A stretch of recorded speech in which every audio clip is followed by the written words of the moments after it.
అధికారంలోకి రావటమే తరువాయ సూపర్ సిక్స్ను అమలు చేసే బాధ్యత మాది అని చంద్రబాబు నాయుడు గారు చెప్పారు. దానికి గ్యారంటీ జనసేన పవన్ కళ్యాణ్ గారు కూడా ఇచ్చారు. కానీ ఇక్కడ గమనించాల్సిన అంశం ఏంటంటే, కలిసి పోటీ చేసినటువంటి భారతీయ జనతా పార్టీ మాత్రం దీనికి మేము హామీ ఇవ్వలేమని నైస్గా తప్పుకున్నారు. అంటే వారికి రాబోయేది వారికి తెలుసేమోననేటువంటి ఒక సందేహం.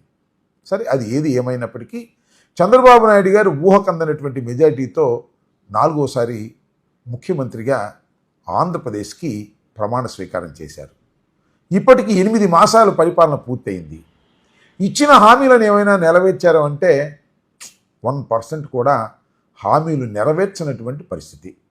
నెరవేర్చకపోతే నెరవేర్చకపోయారు, నెరవేరుస్తాను పలానా తారీఖు నుంచి అని చెప్పగలుగుతున్నారంటే అది చెప్పటం లేదు. ఏం చెప్తున్నారంటే సుమారుగా ఆర్థిక పరిస్థితి బాగోలేదు కాబట్టి మేము ఇంకా ఈ హామీలను నెరవేర్చేటటువంటి ప్రశ్న ఉద్భవించదు అనేటువంటి మాట చెప్పే ప్రయత్నం చేస్తున్నారు. నిన్ననే నీతి ఆయోగ్ రిపోర్టు మీద ఒక సుదీర్ఘమైనటువంటి ఉపన్యాసం చేశారు. ఆ ఉపన్యాసంలో చంద్రబాబు నాయుడు గారు సుమారుగా చెప్పేశారు, రాష్ట్ర ఆర్థిక పరిస్థితి బాగోలేదు, రాష్ట్ర ఆర్థిక పరిస్థితి బాగోపోవడానికి కారణం చంద్రబాబు నాయుడు గారి కన్నా ముందు పరిపాలించినటువంటి జగన్మోహన్ రెడ్డి గారు.